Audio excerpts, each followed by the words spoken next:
This is the part where you jump in the goo and you die. And to be honest, this is actually probably the part of the trial that I'm best at.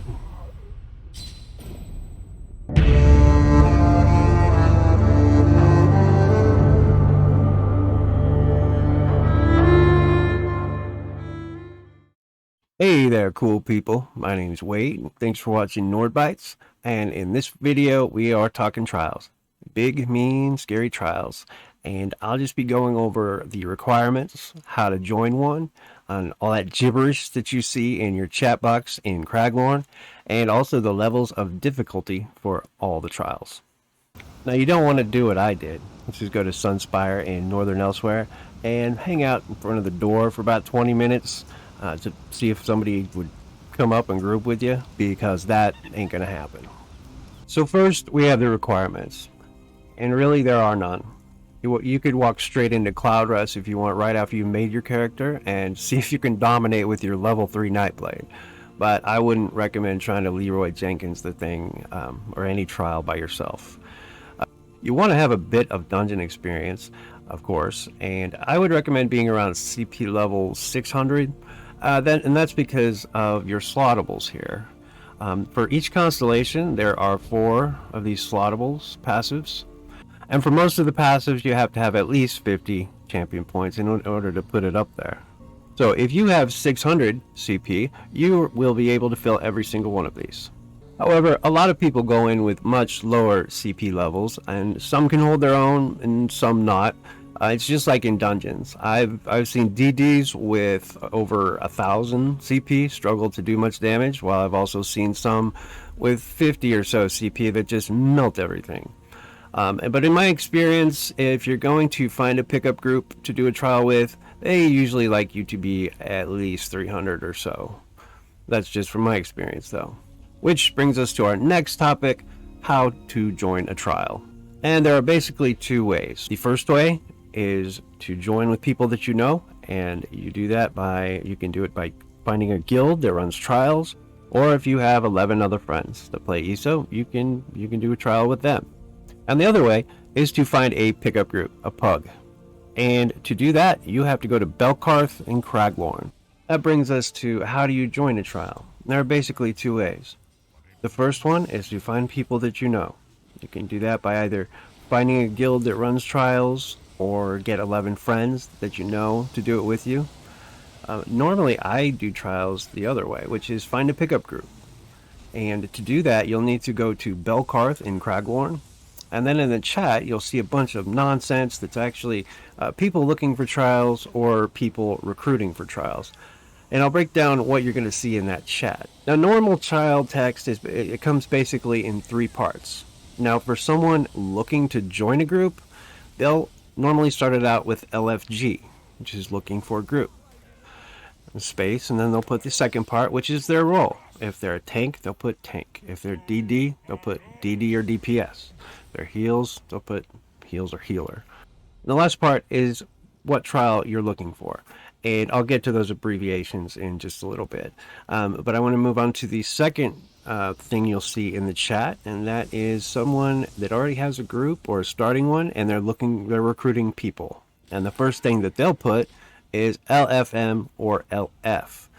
LFM looking for members, or LF just looking for. And the next part will be the roles that they need. For example, if they need a tank, a healer, and 3 DDs, that's what they'll put. They'll put 1 T, 1 H, 3 DD. Simple as that. Now the final part, it goes the same for both people who are looking for a trial group or recruiting for a trial group. And it's just the trial that you're running or the trial that you would like to join. And those start out with either an N or a V. N being normal, V meaning vet, and usually it's lowercase n or V. And the second letters will be capitals. They are the actual dungeon. They'll just be the initials or the abbreviations, which AA, for example, would be Aetherian Archive. SS is Sunspire. DSR, Dreadsail Reef, just like that. All right, and then the last part, most of the time there isn't one because it doesn't require one, but there are some exceptions, like for example Cloudrest will have a +0, 1, 2, or 3, and that's because you can choose how you want to fight the final boss. There are 3 bosses before the final boss is Amaja, the big purple sea slow Jabba the Hutt looking thing. You can either fight him last by himself, or you could fight him with all the bosses before him. For example, if you have Cloudrest +0, that means you're going to wipe out the 3 initial bosses first, one at a time, and then you're going to go to Zamaja, the final boss, and kill him. Everybody one at a time, so +0. If you want +1, that means you're going to leave one of those bosses, so he'll pop up during your Zamaja fight. So you're going to kill 2 individually, and then you're going to leave that last one, then you're going to run to Zamaja, and that last boss will pop up during his fight, so you're going to have to fight them both. So that's Zamaja, the +1 means you're fighting Zamaja plus that other boss. +2, same thing, you just leave 2 bosses, and they pop up in the Zamaja fight. You only kill 1 outside. And +3, I don't think I really need to explain it. I think you get the point. Now that just really applies to Cloudrest. However, there are other things you might see.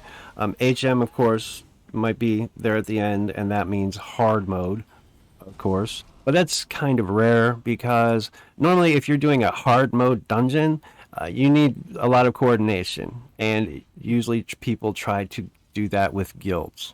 But if someone is starting a hard mode dungeon, or even vet, a lot of times, I would say 95% of the time they want you to link your achievement showing that you've done it before and you know the mechanics, you know what's going on. So that's what you're going to see in the Craglorn chat, and so hopefully that'll give you a little better idea of what's going on, what you're looking for. So now we'll move to the actual trials themselves.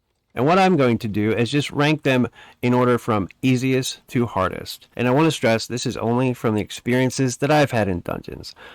What I might find a hard one where we got wiped might be easy for another one because they had people that knew what they were doing, so it might be easy for them, and vice versa. Alright then, here's my list of trials ranked from easiest to hardest. Number 1, easiest, I think, Hel Ra Citadel. Number 2, Aetherian Archive. Number 3, Sanctum Ophidia. Number 4, Sunspire. 5, Cloudrest. Number 6, Maw of Lorkhaj. Number 7, Asylum Sanctorium. Now, the first 7, I think, increase in difficulty a little bit with each one. Here's where you can really tell a difference when it starts to get harder. Number 8, Kyne's Aegis. Number 9, Dreadsail Reef. Number 10, Halls of Fabrication. And number 11, Rockgrove. And honestly, you could really put those last 4 in any order. Well, I think that just about wraps everything up. If you're beginning to do trials and they seem intimidating, because I know the feeling, I was very intimidated at first. It took me probably 9 months at least before I did my first one. So I guess the point of this is don't be afraid. Just get in there, do it. It's not that bad. You'll have fun. And there's nothing like getting with a group of 11 people that have the same common goal and just going in and dominating everything. Or even just making it by the hair of your chin. Even that is satisfying. It's a relief. And you feel wonderful.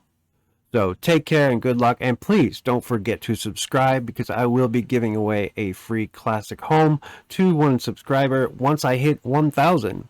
And we're definitely getting closer to that mark. With the last couple of videos, we've way more than doubled the amount of subscribers. So we're getting there. And I so appreciate every single one of you. Until then, stay cool, people.